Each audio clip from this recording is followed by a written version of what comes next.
E aí galera, aqui é Gibi, tudo tranquilo com vocês? Sejam muito bem-vindos ao Eu Leio Gibi. Meu nome é João, o vídeo de hoje é pra gente conversar um pouquinho sobre o Imortal Hulk volume 6, publicação da editora Panini, e que tem o texto do Al Ewing, os desenhos do Joe Bennett, do Matias Bergara e também do Tom Reilly. É importante que você tenha lido os volumes anteriores desse quadrinho para você poder entender tudo que está rolando aqui. Bom, antes porém da gente conversar sobre esse quadrinho, se você não é inscrito no canal, aproveite este momento lindo, se inscreva no canal. É um gesto pequeno que ajuda demais da conta, esse que vos fala. Não só isso, gente, também tem o lance de curtir o vídeo. Curtir no vídeo você também dá uma força expressiva para o canal. E se você for fazer as compras online, aí na descrição do vídeo tem uma série de links da Amazon, da Panini e por aí adiante, que comprando por meio desses links, vocês também ajudam muito o canal. Então valeu pela força, valeu pelo apoio de vocês. Vamos conversar sobre o Hulk do Al Ewing. Bom, vocês sabem que eu não curti muito o volume anterior. Achei bacana, mas achei aquém daquilo que estava sendo feito até então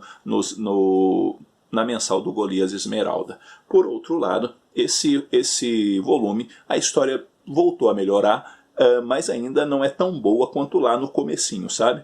Há um desenvolvimento muito claro, alguns elementos que o Al Ewing vai mostrando o direcionamento que ele quer tomar para as histórias, mas eu acho que não tem mais, ou não necessariamente neste exato momento da história, aquela pegada assim do suspense e do terror de uma forma tão expressiva como no começo da série. Pode ser que essas coisas do terror e do suspense voltem adiante, por quanto de pelo próprio Portal Verde e por aí adiante, mas aqui a gente tem assim uma história um pouco mais voltada para algumas intenções, para os propósitos que o Golias Esmeralda tem. O Banner, ele acaba fazendo um manifesto onde ele vai dizendo que o mundo dos homens precisa chegar ao fim, porque tudo que o homem faz é acabar com aquilo que existe. Dessa forma, ele acaba tecendo, né, algumas críticas, ou seja, o Al Ewing usa isso tudo para tecer algumas críticas, tipo a fortuna que se gasta fazendo bombas, fazendo armas e tudo mais, poderia ser, por exemplo, aplicada em energias renováveis, na melhora da qualidade de vida das pessoas, e isso não é feito.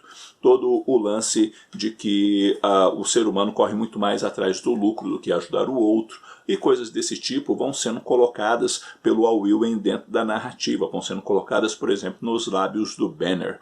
Não só isso, ele também acaba trabalhando alguns outros elementos dentro da proposta, né, dele para o Imortal Hulk, que ele vai tecendo críticas, de certa forma, à sociedade, ao atual momento que a gente vive, dentre outras questões, procurando deixar o quadrinho o mais atual possível. Então ele vai fazer crítica às grandes corporações, ao problema das redes sociais, como essas redes sociais ocupam tanto tempo, e se acontecesse, por exemplo, alguma coisa que fizesse com que as redes sociais não pudessem ficar online, qual seria o tamanho desse prejuízo para as redes sociais e como que as pessoas lidariam com isso, a relação da saudade que se tem sobre certos elementos do passado, como se diz, naquele tempo era melhor do que agora, ou ainda coisas que se perderam ou se deixou perder por conta das relações familiares, onde quando as crianças eram pequenas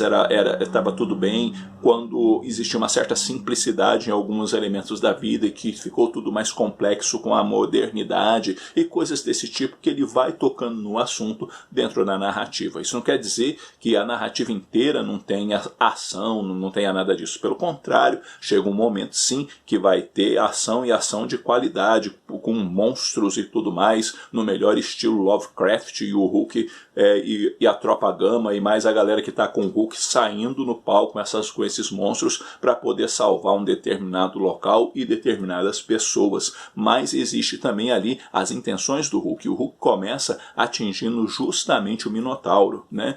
Que seria o Dario Edgar, que comanda a Roxxon, e uma vez que ele atinge a Roxxon, o Hulk acaba arrumando um inimigo, mas o Minotauro, ao invés de partir para sair no braço com o Hulk, ele começa a desenvolver determinadas estratégias para tentar minar o Hulk, tentar minar a credibilidade que o Hulk está obtendo com algumas faixas etárias da sociedade, principalmente entre os jovens, e isso tudo faz com que o Al Ewing também acabe tocando em assuntos como, por exemplo, essa questão do comportamento das pessoas e tudo mais, né? E não só isso, ele também toca em algumas questões trazendo de volta a Brigada Juvenil, entre outros, que fazem parte aí da narrativa, da mitologia do Golias Esmeralda. Enfim, dentre algumas coisas que ele toca, ou seja, esses assuntos contemporâneos, o quadrinho ele é bem desenvolvido. Ele faz isso de uma forma que ele vai pontuando tudo muito bem.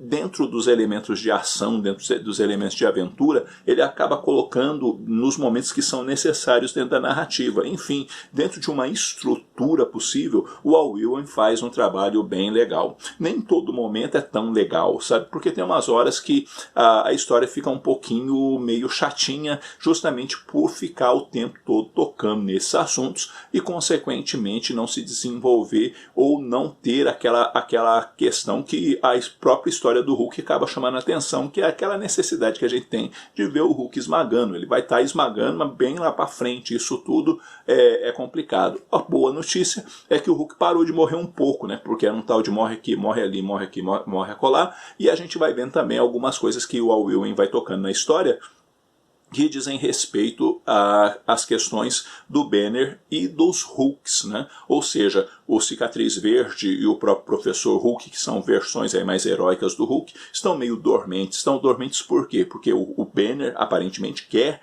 que eles fiquem dormentes. Haja vista que o Banner está começando a concordar muito com as ideias do Hulk demoníaco, e isso vai fazendo também com que o Hulk demoníaco vá se tornando cada vez mais forte, inclusive podendo suportar a luz do dia. E isso tem muito a ver com a questão da aceitação que o Banner tem daquela encarnação específica do Hulk. Então, algumas coisas dessa questão da psique do Banner, como que ele lida com esses Hulks dentro dele, assim no interior dele, essas coisas, vão chamando muita atenção, e o Al Ewing consegue tocar nesses assuntos de uma forma pontual e muito interessante. Ou seja, a gente dá uma olhada mais ampla para aquilo que ele está fazendo, é uma história ainda de bastante qualidade. A questão é que às vezes a gente está acostumado com uma narrativa do Hulk que tem bastante quebra-pau e fica às vezes muito concentrada nisso. Aqui não. E também essa personalidade mais maligna do Hulk muitas vezes também incomoda alguns fãs. Eu ainda sou da opinião que lá no final da história vai acontecer alguma coisa que vai surgir ainda outra personalidade do Hulk ou alguma coisa desse tipo. Não sei. Vamos ver que o futuro nos reserva a respeito do Golias Esmeralda. Que nota que eu dou para essa publicação? Eu dou uma nota 8,5 e acho que ainda vale a pena sim acompanhar o Hulk do Al Ewing. Bom, galera, é isso daí. Eu vou ficando por aqui. Eu espero que esse vídeo tenha tido alguma utilidade para vocês.